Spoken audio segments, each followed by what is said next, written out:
please join me in welcoming Dr. Vishal Rana. Dr. Rana holds a PhD in organizational behavior from Griffith University and has built his career at the crossroads of innovation and impact. He's the founder of Watch Your Talk, an AI-driven health tech platform that analyzes speech in real time to support mental health, and the Skills Development Academy, which delivers practical technology-powered training to communities around the globe. As a consultant, Dr. Rana partners with organizations to harness exponential technologies for growth, and he's been invited to share his expertise on generative AI and prompting with platforms like UNESCO and International Labour Organization. Grounded in a belief in collective effort and continuous learning, he's dedicated to creating scalable, sustainable solutions that unite human ingenuity with cutting edge tech. Please welcome Dr. Vishal Rana.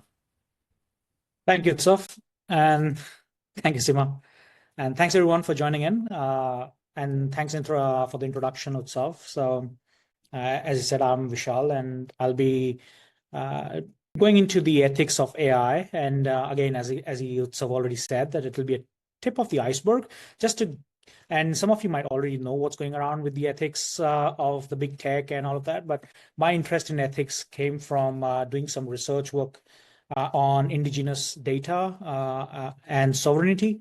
So I published a few articles. I'm an academic by profession, and I'm based in Qatar, Doha, and we are going through some turbulent times, as you might have kept up with the news in the Middle East. And so ethics becomes quite imperative in these days, as Seema was just talking about. I'll share my screen. Please let me know, Utsav, if you can see my screen once I've shared. Yeah, perfect.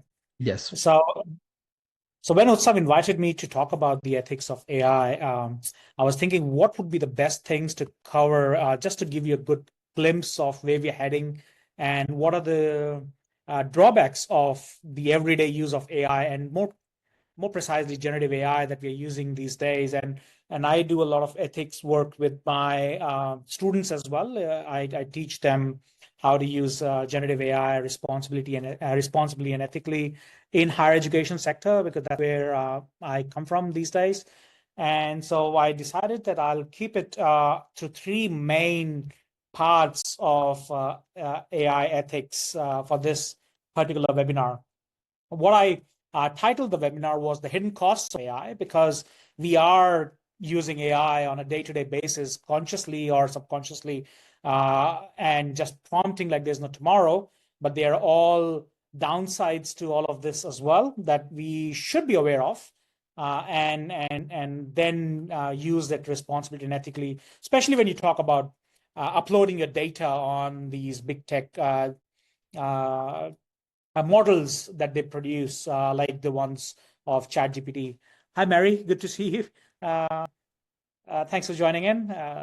And so that's what we're talking about. It won't be a deep dive, but it'll be a dive into the ethical challenges facing us and, of course, the tech industry as well in today's world. And a little bit about me. So I won't go into too much details about me because Utsav has already mentioned who I am. And so please feel free to connect with me on LinkedIn. I am based in Doha lately. And so one of the reasons why I delve into ethics is some of the news that you might have come across in the recent past, especially in the last couple of years. And so it's very topical as well, why ethics, understanding of ethics in AI is so important. And so I'll share with you some news examples from around the globe on why ethics has become such a mainstream topic these days. So one of the topics that is quite prevalent is in the hiring discrimination that is getting more and more automated. And if you're keeping up with the news lately, there are tech giants and other organizations that are downsizing and letting people go because they're trying to automate a lot of systems. And so one of the things that they are trying to automate, and some of them have already automated, some of the companies, is on how they do the recruitment process. So one of the news that just came around was the discrimination lawsuit against Workday's job screening, which is which was rejecting job applicants because candidates were over 50. And so another thing that to keep in mind at the back of your mind is keeping humans in the loop. And so some organizations are doing trial and error. They are trying to get totally automated, but then they're reversing their decisions on bringing the human in the loop again to make sure that the AI is doing the right thing. Another one, Google AI must face lawsuit by a mother over a suicide of son, which was another AI platform. It was called Character.ai. And the mother obviously went ahead and filed a lawsuit on Character.ai because Character.ai is a generative AI platform where you can create different avatars and you can talk to them and be more personal. And her son in this situation was talking to the avatar as if he was trying to develop a personal relation with the avatar, and then something went wrong, and he unfortunately committed suicide. And so there's a lawsuit that was going on, and this is quite latest. It's just from May this year. Again, what AI is picking up about people, especially in the public domain, again, is quite controversial in some instances. So you see, for this example, conservative activist, again, coming from the US, Robbie Starbucks used Meta over AI responses about him. Meta was going on about some fake news that it picked up from the internet. So once we get into the details of AI, we talk about the models and how they're trained and why we have to be careful about it. And so one of the things that the models tend to do is scrape off junk from the internet. So pretty much everything without filtering, without the reasoning of it. And so something picked up from the internet, which was giving her false information about this gentleman here. And so he sued Meta as well. Again, very recently, this is just a couple of days ago, Meta sued Hong Kong-based company behind AI deepfake app that creates fake nude images. So again, it's companies also suing other companies that are using their models for the wrong reasons. And AI deepfake is a big issue lately as well, as the models continue to get better and better. This one from Perplexity, this is actually just today. BBC threatens lawsuit against Perplexity. So if you haven't used the model called Perplexity.ai, they were very much in limelight, funded by Jeff Bezos as well. And so they claim that they want to replace Google, or they want to be the substitute of Google. And so they just got threatened to get into a lawsuit because of verbatim copying of the content. Some of the things that we see in the AI domain is the content that's been produced, who keeps the copyright, and so forth. And so again, it becomes quite important topic as we go along. This was again yesterday, but this came in the news today as well, that Disney sued Midjourney. So Midjourney is another model for creating images and videos. And so Disney and Comcast sued Midjourney for copyright infringement in AI generated images. Now, there's no outcomes of these lawsuits yet because they will drag in court for a while, but you can see that there are major ethical concerns around these models and the way they are being used by the general public without understanding the ethical nuances behind it. And one of the topics that I also wanted to cover today, and this was quite timely as well from yesterday's news, was about the environmental impact of these AI models that we see. And so this was from Elon Musk. xAI faces Clean Air Act lawsuit. Mostly what I'll be covering today is more about the water crisis that it's creating because of the data centers and how the technology, how the big tech is working towards making sure that they have an alternative to water going in the future. But for now, there is none, or they're still work in development. But this was from xAI's, where they are facing a lawsuit for air pollution at their Memphis AI hub. So you can see why we decided to go ahead with this webinar, because this is quite topical, and there are a lot of lawsuits going left, right, and center these days because of the way these AI models are being used by people or by the tech giants, as we know. Now, this is something that I wanted to just check because of the deepfake is so prevalent these days, and it's very hard for us to differentiate between real and fake. I just thought that I'll play a game with people who are attending our seminar today and just ask, just show you some images and see if you can guess if it's a fake or a real image. So I'll open the floor for you to answer. What do you think this is? And please feel free to unmute yourself or put it in the chat box here. Do you think this image is a real or fake? It's fake. And everybody thinks it's fake, or just Simha thinks it's fake? What do other people think? I All right, do I'll think just. it's fake. I didn't think it's fake. A couple of people said real. Okay, so you can already see the first image itself. There is a bit of a confusion here, right? That some people think it's fake, people think it's real, and we're just 5 or 10 of us here. And so if you think we look at the number of people around the world, when they come across these kind of content, it becomes an issue for the society itself to be able to differentiate whether it's fake or real. And that's the dilemma we are heading into when we talk about ethics of AI. So this is actually a fake image, and it was AI generated. So well done to those who picked up that this was an AI generated image. And this one, is it real or fake? I think this one's real. And the rest of you who please feel free to put in the chat. Mary, you said something. Sorry, I couldn't hear you. This one I can't tell actually. There are some things that seem real and some that seem fake. The other one seemed obviously fake. Sean says the question mark. Is it fake or real? All right, this is the real image from Valley National Park, California. And Mary, you're not far from, you are in California, I think. Right? Yeah. Mm-hmm. So it is Not quite close. Death Valley though. So this is a real image. Again, it becomes quite difficult to pick real from fake. Is this real or fake?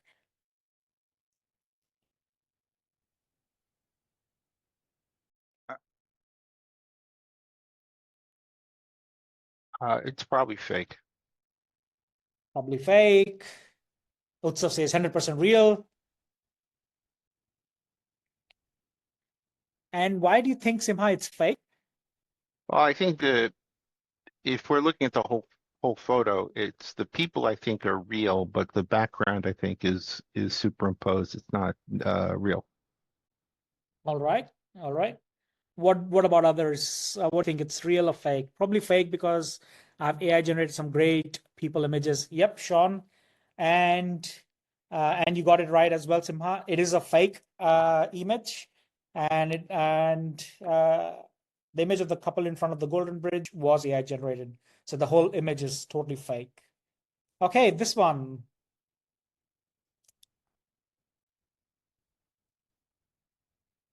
I'm gonna have to go with real. Real. Utsav says fake. Why do you think, Utsav, it's fake? Just the person's face, it looks really AI generated. How do you differentiate between the features of the face that you say it's AI versus it's not AI? Like looking at the watch and the facial expression, and also the dog's tail and the four legs, like the hind legs basically.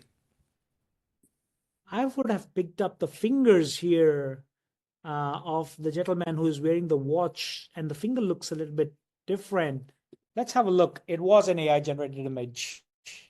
And you tell from the fingers, if you really zoomed in, that this finger on his the palm, the hand with the watch, looks a little bit weird, a bit different. Yeah.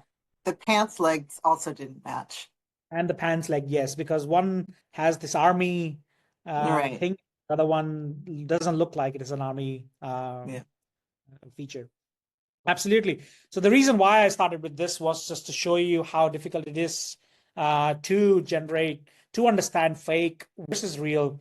And it becomes really imperative for any industry or any profession we are in, because we tend to share a lot of content on social media, especially on the depends, especially for instance, in Utsav's job, who is a marketeer, he shares a lot of marketing material and other stuff on the on his websites and also for his clients. And so it really becomes very important that the people understand the difference between identifying how do you identify fake and real. And the conversations these days along these lines are that they are going to start putting watermarks that can then identify watermarks through another app, where you can go through the app and say if the watermarked image is fake or real. Or then they are talking about, the big tech is talking about putting blockchain technology into it, so you can actually figure out if it's a fake or real. But these are expensive tools, and so there is no immediate impact of identifying of having these technologies being used in identifying watermarks and blockchain and so forth. And how far can you go with these technologies to create blockchain for every image or every content that you put on the internet becomes quite challenging. So it becomes very important for us to be educated about when we are sharing something, to understand the implications of it, because it can can bite us with lawsuits, and especially in the US, it becomes more trickier. So what I wanted to go today is through AI ethics is mainly three parts of AI that as I said, I want to, this would be a tip of the iceberg, because AI ethics, I do a 12-week course for my undergrad students on AI ethics. So I'm just going to pick up three main components of where we are heading with AI. And so what I'm looking at is data ethics and bias, which is the foundation of AI systems and their inherent biases. But I'll also show you some of the examples that that we see on a daily, or at least I see on a daily basis, where I deal with these AI systems and I generate images or videos, and I can see the biases. And how do we look at those biases? It takes time. It takes a will to look for the biases. And because we are so busy in our working lives, we tend to take shortcuts in identifying the biases and just forward the images or just create the images and do what we have to do with them. And so it becomes quite important for us to understand those. And the environmental impact, of course, the unseen ecological footprint of AI, and ESG being so big these days, there is a big footprint of AI from the big tech. And of course, the power and geopolitics, which I won't delve into too much, but we'll still do touch on the difference between the open source and the closed source models, and how we are being controlled by the big tech. And what does privacy and autonomy mean in the generation of digital world? So who controls AI and what it means for our future? So what I'm going to touch now is the foundation, which is the ethics and the biases of the data, which is the AI systems are only as good as the data they're built on. And I think we all agree on that. And so let's examine where this data comes from and why it matters from an ethical perspective. So where does this data come from? So of course, the big tech takes this data from the internet and everything that we have on the internet, but there's a lot of data labeling that happens behind the scenes. And where does this data labeling happen, and why is there an ethical aspect to it? Because of course, the workers worldwide actually tag images, text, and audio, but most of this data labeling is happening in the developing world, like India, China, Thailand, Vietnam, and so forth.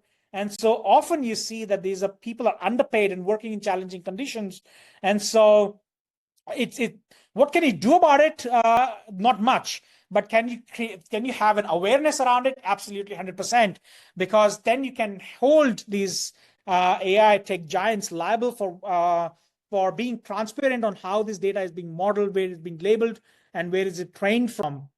And the second is synthetic data, and synthetic data is huge these days, because if you follow people like Dr. Jeffrey Hinton, who's called the father of AI, and Fei-Fei Li, for example, who's from Stanford, you might have heard about her, Dr. Fei-Fei Li. And so these people are working on creating more data from different ways, like spatial data, for example, because we all understand that we are running out of data, and there are some rumors that we have already run out of data that we have, and so we need to continue producing more data. And there's a nice saying, right? If you have access to one of the models for free, then of course you are the data because you are generating the data for these tech giants. So what is synthetic data? Basically is computer generated information that mimics real world data.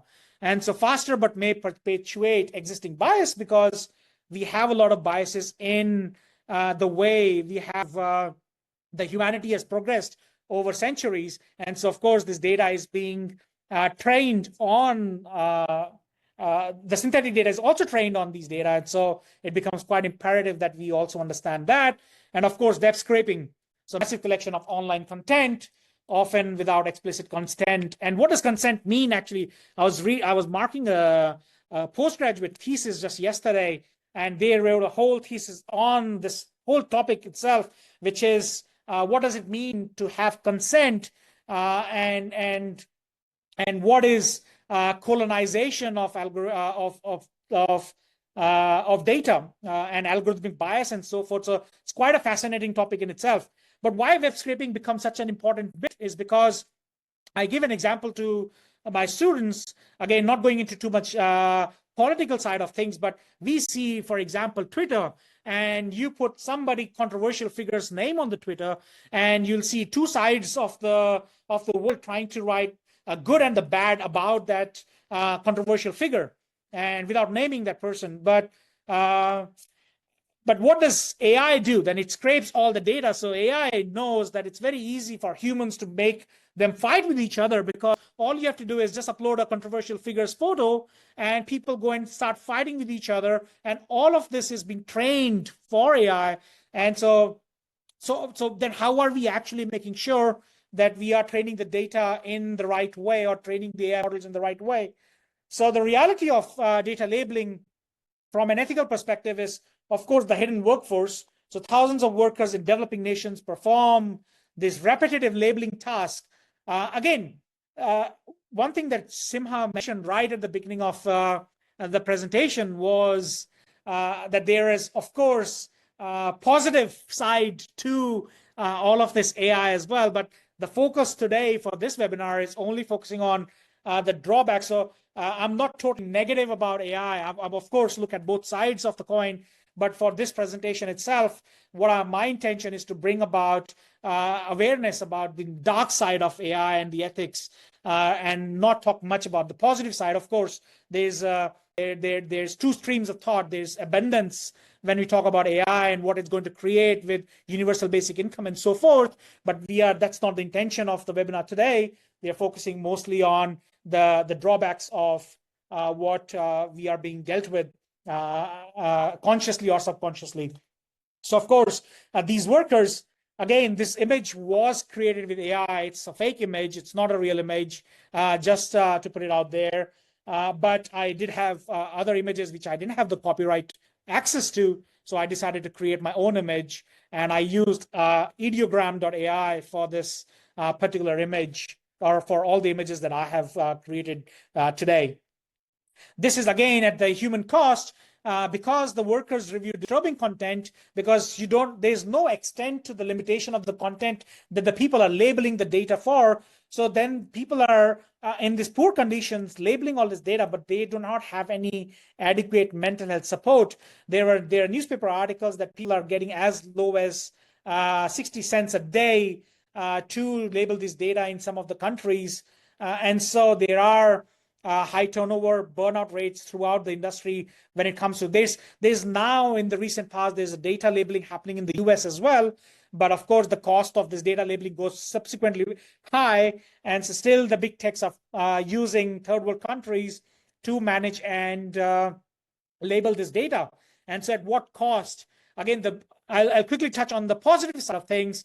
There's a village in the southern part of India. I was reading, when I was giving this talk in UNESCO, I was brought forward this positive side of the AI by one of the speakers, where they were running an NGO where all the unemployed people in the village got an opportunity to make some money, got employment, just by labeling the data for the language that they are using. So one of the big tech giants used for voice recognition purposes, trying to label the data for that particular dialect in India.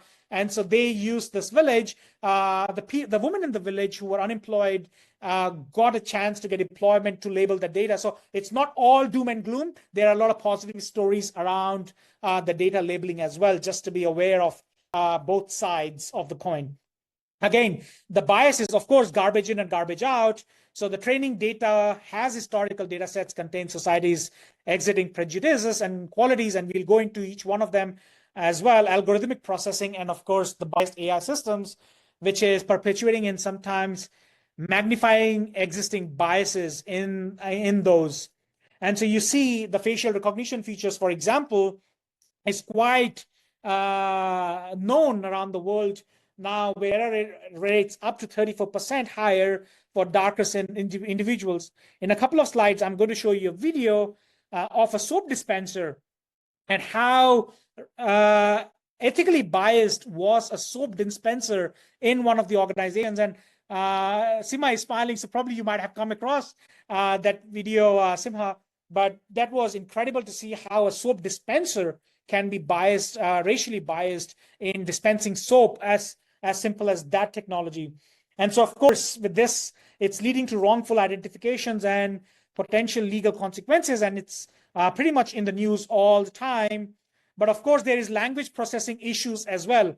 And one of the data labeling sites that I just mentioned was happening in India, where, of course, the AI struggles with non-Western names and dialects. And look, the way the AI is progressing so fast, right? This talk could be obsolete within 6 months or a year with the amount of compute that the AI is going through so rapidly. And it's getting better and better the more labeling of the data that comes along. There's a particular term, if you're from a non-technical AI background, called reinforcement learning. And so there's a lot of investment going into reinforcement learning as well, where the human in the loop is making sure that what the AI is producing is reinforced and made sure that it's accurate in the way it's responding. And so the companies, the recent news that you might have come across, where Meta AI just invested in a company called Scale AI. If you haven't come across, I highly encourage you to have a look. Just Google it up or ChatGPT up, whatever it's convenient for you. Scale.ai that just got invested $14 billion. And that company actually focuses on reinforcement learning and labeling of the data, which Meta clearly sees moving towards superintelligence, which is after AGI is going to be quite important for the machines to make the right decisions when we are governed by machines. And that's where we are heading towards. And of course, the African-American English often is interpreted or flagged incorrectly. But this is just, again, one example of many. Some of the biases very simple ones, are just image generations. So somebody in 2023 asked for a color photograph of a housekeeper, and you can see the biases at so many levels. And so I want to open the floor for all of you to tell me, what are the different kind of biases you're able to tell from this image itself? And let's see if you're able to consciously navigate through all or as many biases as you can looking at this image, where we were just searching for an image of a housekeeper. You can feel free to put in the chat, or you can just unmute yourself. Either way is fine.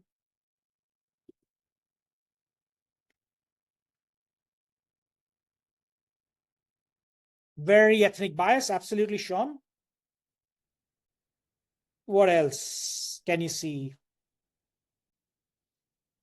What other biases can you identify? Women, yes, all women, no men. Gender bias. Racial bias, absolutely, Mary. Racial bias and gender bias. Not really pretty. Okay, yes. That is a kind of bias in both saying and realizing.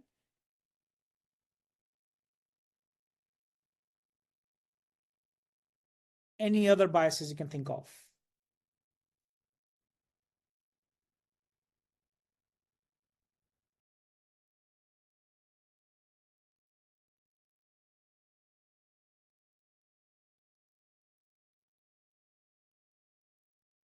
Would saying all Asian different from ethnic bias would be the same. So ethnic bias, absolutely. So, okay. So yes, you're right. So there's racial bias, ethnic bias, gender bias, biases at so many levels. And so these are the things that we tend to share without paying too much attention consciously, because again, for the lack of time, could be one of the reasons.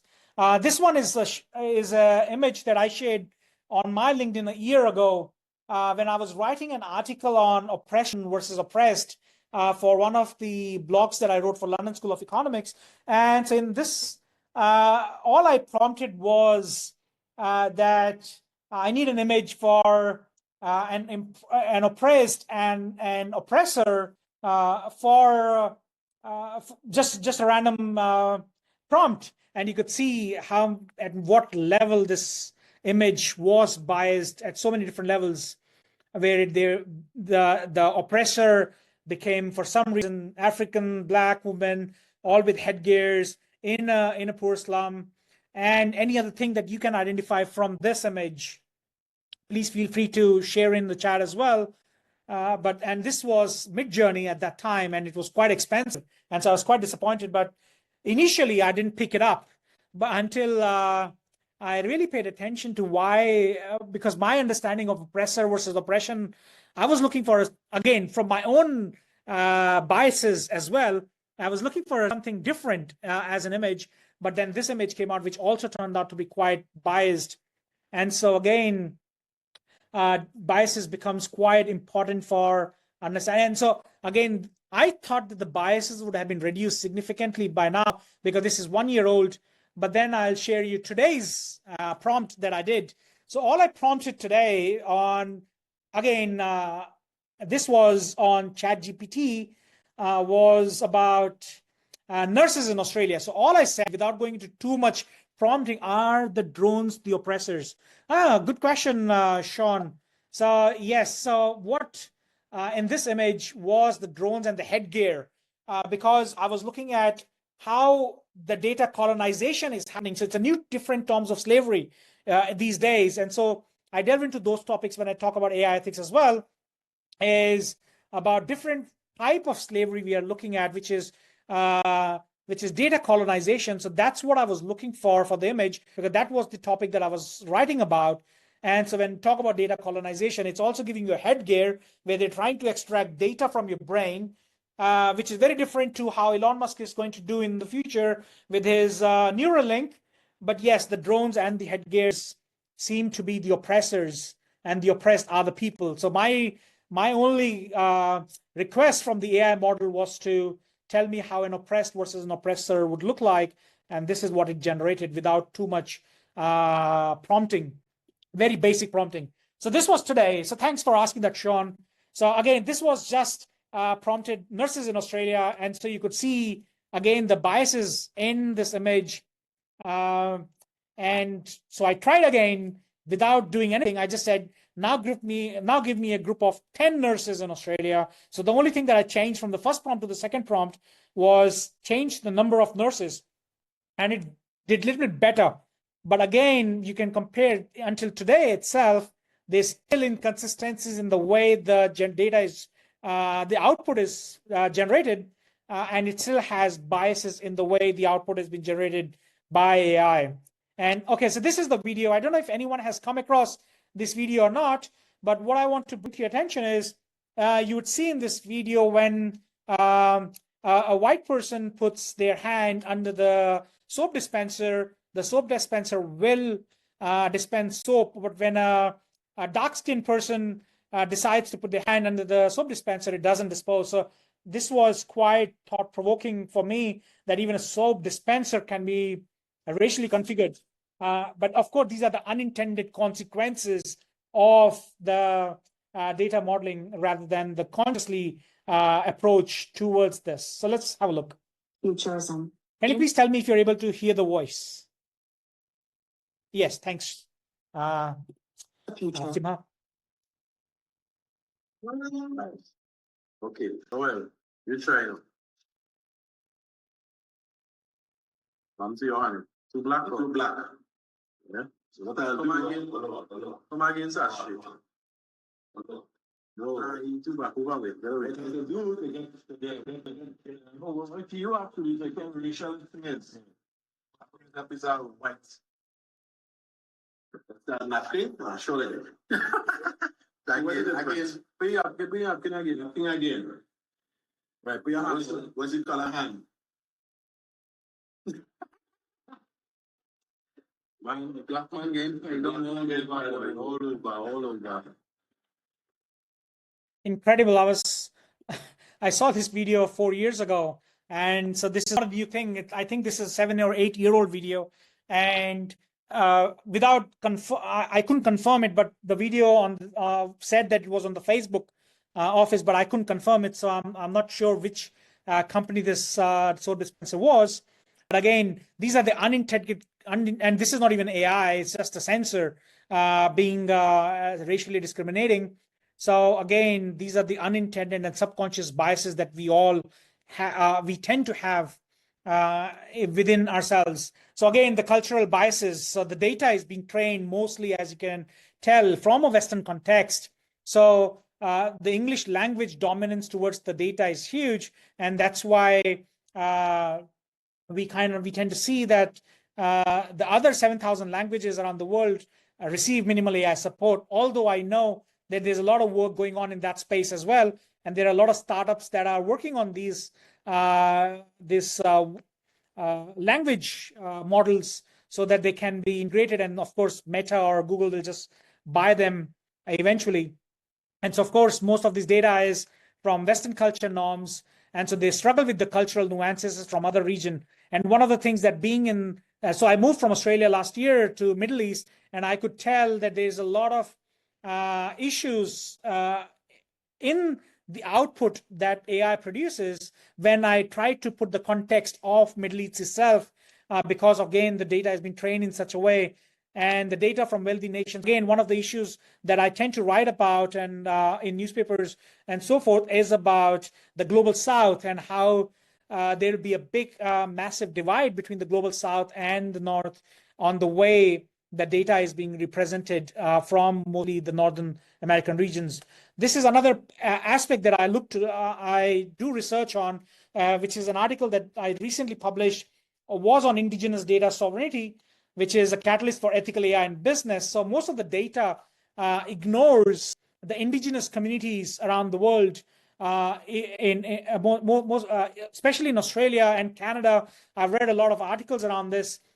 And so how do we make sure that the data that's being trained is inclusive for all people around the globe? And so one of the areas that I look into is indigenous data sovereignty, because indigenous cultures are quite, they tend to be amongst themselves. They don't, especially in Australia, when we talk about indigenous people and Aborigines and Torres Strait Islander people, they tend to be among their own people, and they tend not to be out there much. So they are missing out in the society already, while we are making such a big progress when it comes to data trading. Also, again, when I talk about the healthcare side of things, they are the ones that are marginalized when we look at the healthcare data sets that we are training AIs on. This is another one. So, we are talking about autonomous cars, and Elon Musk is going on, and the future is autonomous cars. I don't know if anyone has come across MIT Model Machine. If you haven't, I really encourage you to go into the modelmachine.net and play with this. And Model Machine from MIT asked from many different cultures on how would they respond to the issue of self-driving car killing somebody who comes as a pedestrian in front of them. And you'll be surprised, or maybe not surprised, the different cultures respond to this issue in a different way. So if you were asking a Western person on who would you kill who is coming in front of you, if it was an autonomous car and it had to make a decision on who to run over, they will make a different decision to if you were in a Chinese society or an Indian society, they would answer in a different way on who would they prefer to kill in this situation, or not they per se. I'm not talking about the trolley problem, but very similar to the trolley problem, which is the autonomous car making a decision. And so would you want your autonomous car, when it's driving you, to save yourself first or save somebody else who's crossing the road? Is again an ethical dilemma that people come across, and there's no wrong or right answer to it.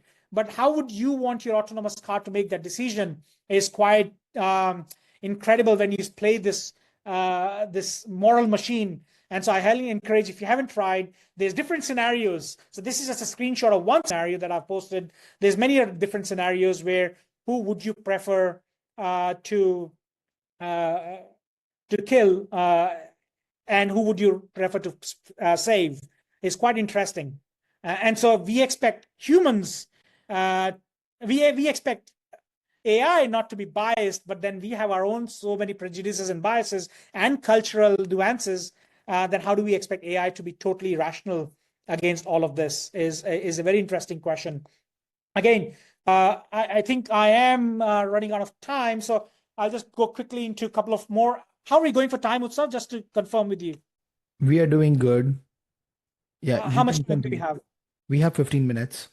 Good. So we have, and we want to make, and please also, I highly encourage the people who are attending this, please do make sure that you put some questions if you have any questions in the chat, and I'll try to address some of your questions, time permitted. So again, there's a healthcare AI bias that's going on, especially with the insurance companies these days, on how they're processing insurance for healthcare data. And because all of this, majority of the data historically has been historically, you can see that the insurance companies, the people who could afford to have the insurances, were affluent people around the society. But now there's different, again, ethnic groups who are able to afford these insurances, but the data historically has been trained on those affluent people that, again, it's making mistakes on who to provide insurance to when they're claiming for insurance and who to reject insurance, again, without having human in the loop when making these decisions.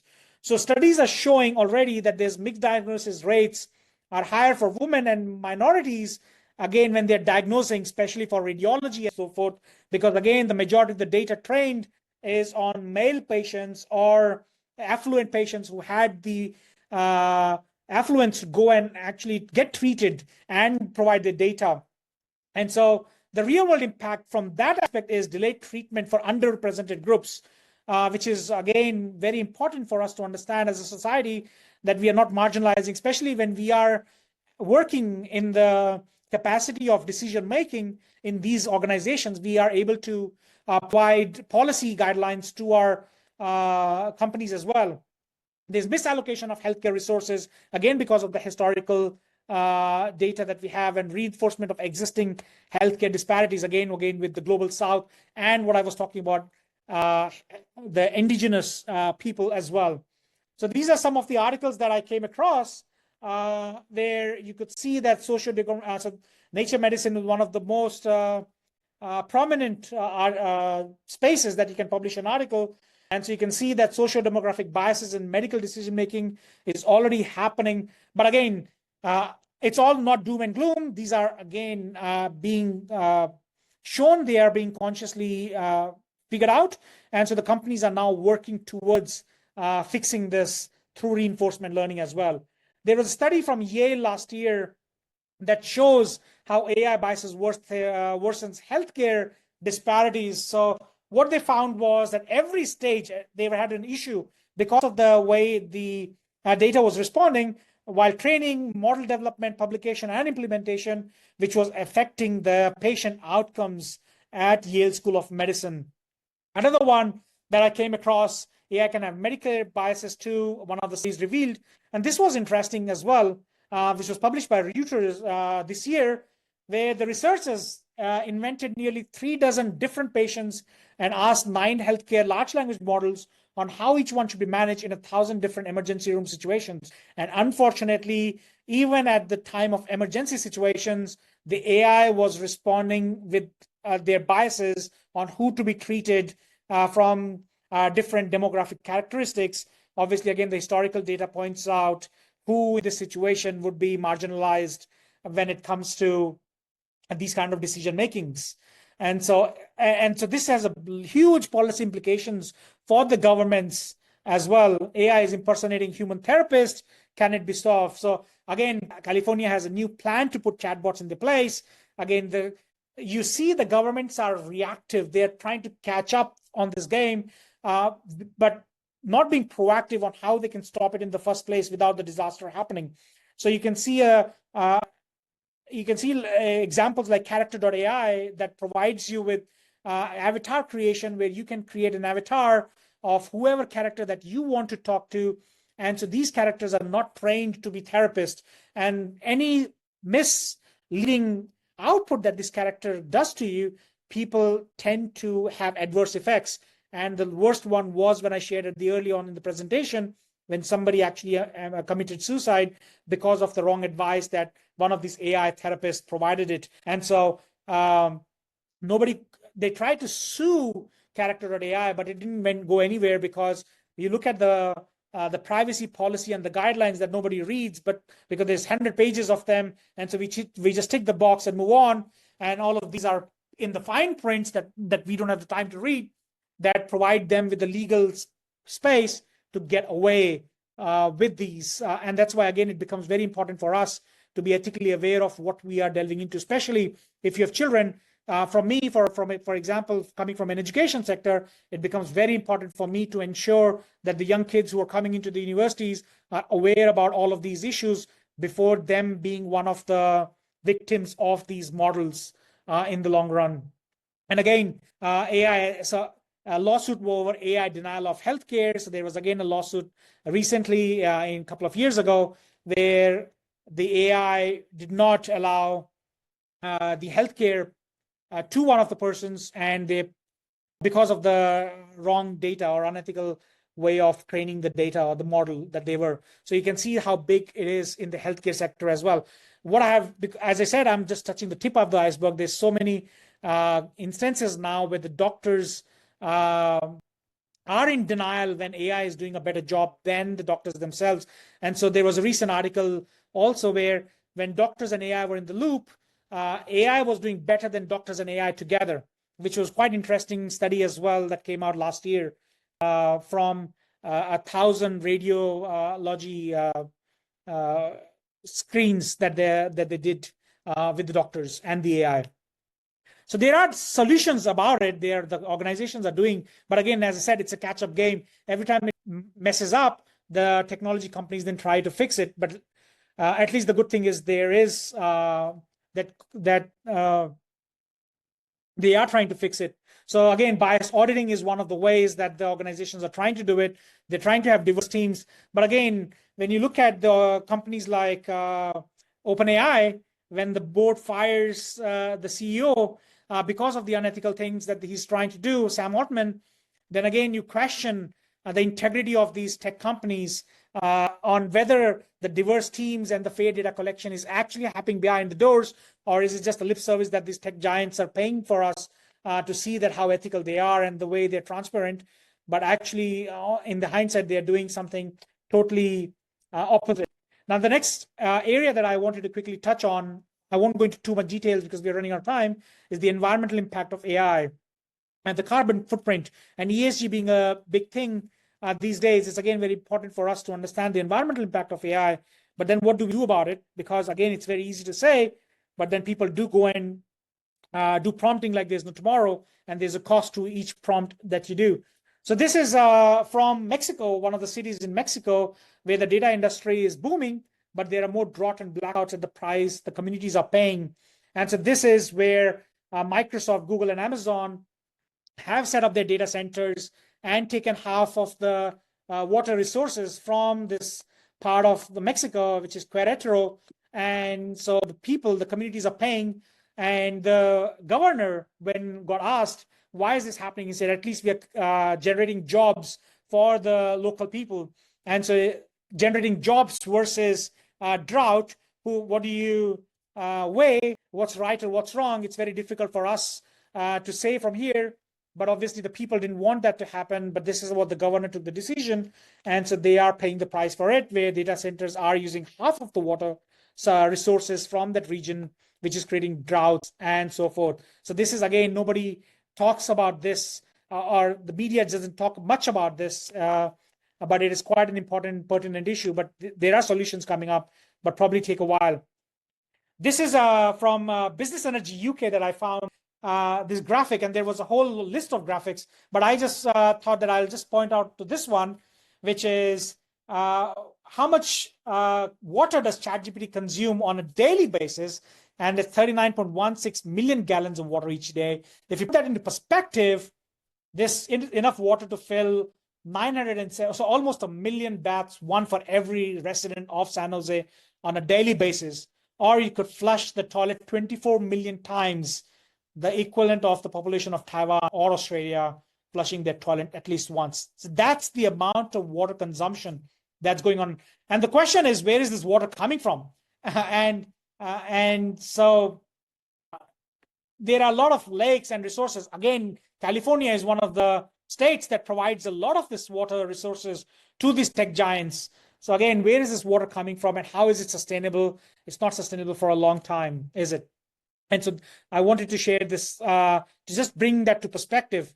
There was another news again about AI, which is behind ChatGPT, was built in Iowa with a lot of water required for that.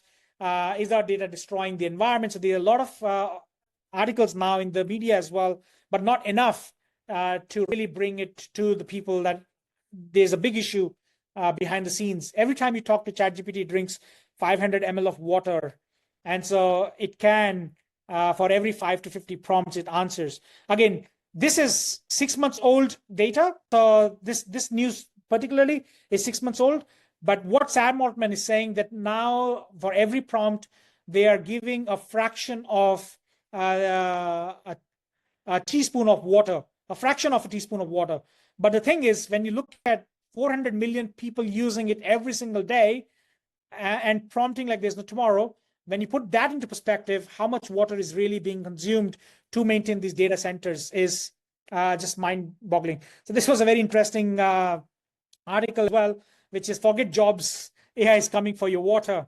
So of course, there's a big cry about the job, AI will take away the jobs, but AI is also coming for your water if these companies don't do something really fast. So on the good side of things, actually the companies are investing a lot of resources in managing this as well. So global switch teams with top suppliers. So this was just a couple of days ago in the UK. I think if this is the correct one, yes, powering London's AI data center. So they are working on fluid-based methods. So what is it called is actually liquid cooling. That's what the term is. And so they're working on liquid cooling, but uses less water than the current systems. Again, there's new technology that just came out where University of California and San Diego have developed a new cooling technology that could significantly improve the energy efficiency of data centers. So the good news, at least at the face of it, is that Microsoft, Google, and all of these tech giants are investing heavily in making sure that there's sustainable energy being used to sustain these data centers. And so Amazon leads, so this was just this year as well, corporate clean energy contracts hitting records at 100 gigawatts. So there is a push and an urgent push towards energy resources, towards natural energy, but it's still going to be a while before we can get that far for all the tech companies around the world to be managing these data centers. And of course, last but not the least, I want to go into the power and geopolitics of who controls data. But again, before I get into this, Utsav, I see it's almost time. What do you suggest? This is a recorded program, so a lot of people would be watching it recorded. So it will be beneficial for the larger group that we complete this. But since we have active participants here, would like to be mindful of everyone's time and ask them if they are okay if we take another 5 to 10 minutes to complete the whole webinar. Yeah, I'll take another 5 minutes max. Thanks. Okay, so the geopolitics of who controls AI. And so what we are going into is, of course, the big tech giants like Google, Microsoft, Meta, NVIDIA, and so forth. These are the big tech companies. That's why when I was writing the article on data colonization, what prompted me to write that article was that the new way of controlling the population around the world, especially the global south, is data. And of course, and so these big tech giants who are spending billions and billions of dollars of resources into the developing world are controlling our data. And so data sovereignty becomes a quite imperative for the governments. And so a couple of years ago, I was advising the South Australian government in Australia, and one of the policy frameworks that we put for them, amongst many other policy frameworks that everybody else put in, was about managing data sovereignty and controlling the data within Australia rather than letting it out. And so the good news was that they decided to put, not only South Australian government, the Australian government decided to put data centers in Australia, so the data doesn't leave Australia. And so there are models now like Stability.ai. These are the companies that are working on making sure that the companies that the data is being trained on stays within the countries rather than leaks, rather than goes to other countries, which is quite important from a geopolitical perspective. And that is what China tries to do from Chinese data. And that's what OpenAI puts the argument forth that why we have a closed model is because of the pressures of geopolitics. But there's so much more depth into that than just the geopolitical pressure that that Sam Altman talks about. And of course, academic institutions where university has advanced research but often lack computing resources, which we see on a daily basis. Again, the way you are uploading your data on the systems also becomes quite imperative, because these models are training on your data. And I've shown you even enough evidence before that clearly shows that the way these models are being trained and the way these companies are being sued are totally unethical. But the students, at least in the education sector, we still see are not being trained enough to show that the repercussions of them putting data on the internet without realizing that what mistake they're making by letting the organizations train on sensitive data specifically that they upload on ChatGPT, for example, or DeepSeek.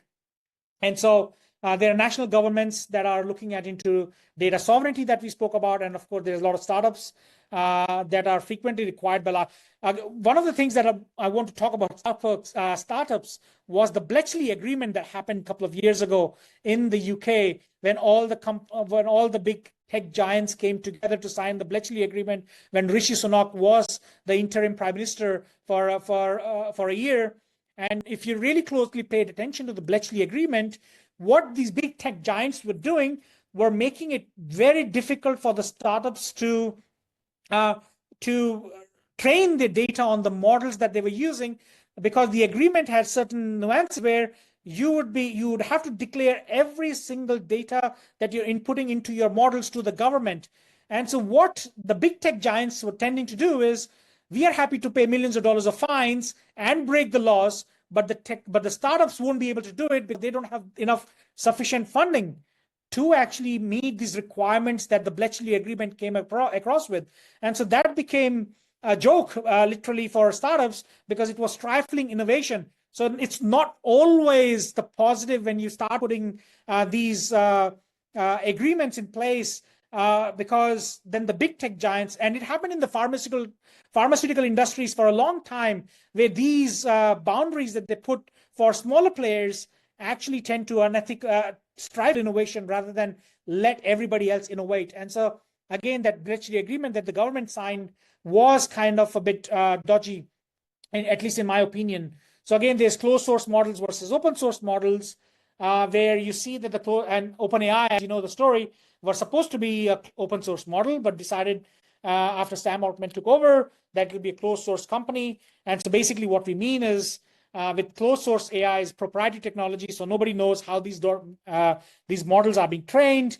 And so we, as society, has no understanding of what's going into the training of these models. So there is limited transparency or almost no transparency, and higher development budgets. The issue with closed source models is that the engineers that you have to hire have to have signing a non-disclosure agreement, which is what Sam Altman did with the people when they were leaving left, right, and center, is getting them to sign a non-disclosure agreement on how they were doing this data training within the organization. And so versus an open source model, which is what, and now not all models are completely open source, but Meta has certain aspect of it where it is an open source model. DeepSeek says it's an open source model where it's community accessible code. People can come together as a community. So it becomes more cheaper, where they can come together, see how the codes are written, find flaws in the code, the biases in the code. So it becomes much better for the society if it's an open source model, and democratically developed as well. And so Meta has models that they say are open source to a certain extent.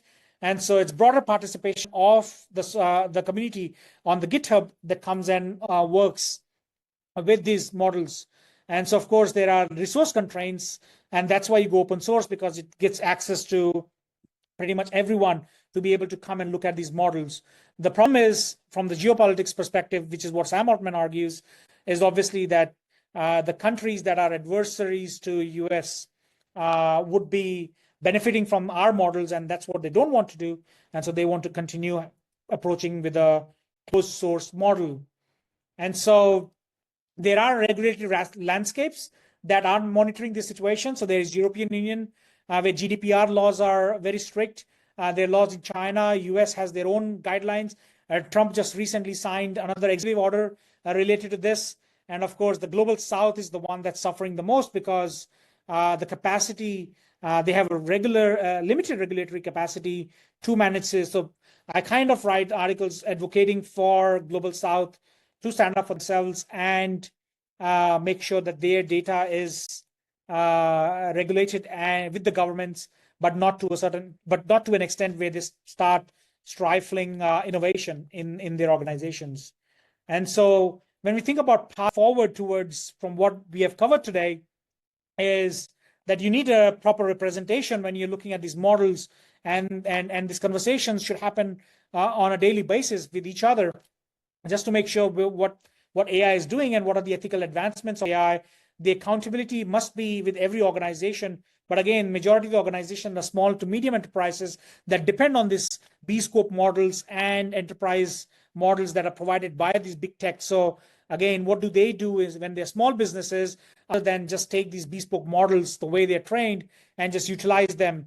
And again, it becomes quite imperative for the small to medium enterprises to make sure that they understand the ethical issues that they're getting into when they're signing up contracts with these AI model companies. Of course, there has to be transparency, sustainability, and accessibility, which is quite important when you talk about ethical AI. And so questions we must ask to each other and in whatever profession we are in, even if you're small business owners, is who benefits from this AI system. As I said, if they're not charging you for using the system, you are the system, you are the one, you are providing the data. And that's why, of course, there's a lot of free Bs that has been offered to a lot of people from OpenAI as well, so that you can give them more data so they can train more data. So consider who gains power, profit, or convenience, who bears the cost of this. And mostly it comes down to the marginalized communities of our society. What values are embedded in the system, and how can we measure success beyond efficiency, which is just sustainability and human dignity, which must be a part of our metrics. And that is the role of United Nations to a certain extent. For us in education sector, the role of UNESCO. And so we do a lot of policy making with UNESCO in making sure that the human dignity is maintained when we are educating our students with these models. And we're very careful about this, what we do. So finally, key takeaways that I would end up this webinar would be that data shapes AI outcomes. So please be sure, at least question yourself where this data is being trained, what models are you using, what you're uploading on the models, especially if you're working in the government sector. I get MBA students who are working in the government sector, especially with also with the companies that are listed on stock exchange. So they have to be very careful on what they upload in different models. Of course, in the workplace, they're not allowed, but outside the workplace, they still have to be very careful on what they're uploading on these AI systems and who is actually using this and in which way. So, of course, there are environmental costs that are substantial. And the next steps are, of course, at every capacity, we can work towards supporting an inclusive AI development and advocate, at least at an individual level, advocate for AI ethical standards. So together we can build AI systems that work for everyone. It's that we just consciously advocate for this at every opportunity that we get, at whatever platform that we get. So I'll wrap up with this, and please feel free to ask any questions if you have any. And sorry, I exceeded by 10 minutes. So Utsav, over to you. Thank you so very much. This was amazing. This was very informative, and really it was amazing. We do have a question from Mary in the chat. Yes. So Mary, good question. Which approach to reducing data bias in AI is most effective? So again, depending on at what level, if you're asking from the perspective of these tech giants, then they are investing a lot on reinforcement learning. There's a whole branch of AI that goes into this human in the loop, where they are making sure that the AI is being trained ethically and without the bias, and of course the diversity of groups. So even at an organizational level, when we teach students in HR, because they deal with with the systems that are having recruitment biases in the system, one of the things that we do suggest the organizations when they are developing their AI models within the organization, because this is what we say, it doesn't cost too much to build a small AI system within the organization. A big four, for example, I know KPMG and the likes have their own models that they've trained for their employees.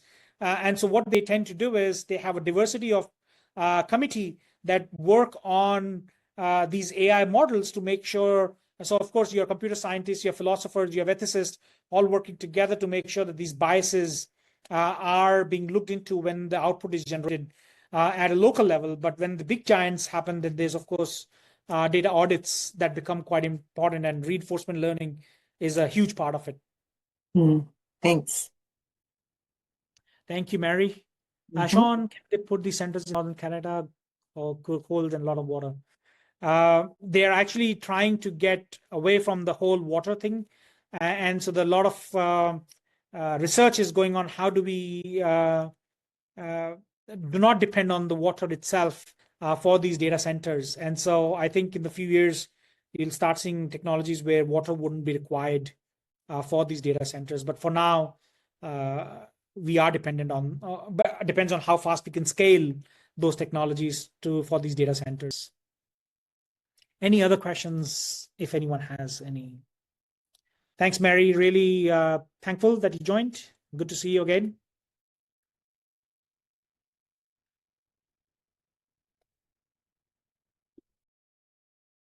And we have Anna and Simha. Anna or Simha, do you have any questions, or else we can wrap this up?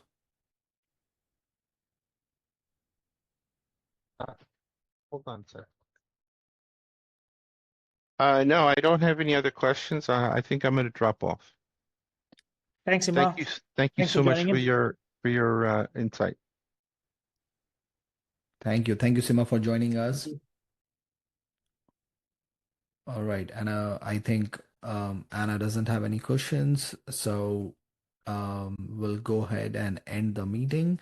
But thank you so much again, Vishal, for doing this webinar, sharing your knowledge, your expertise with us.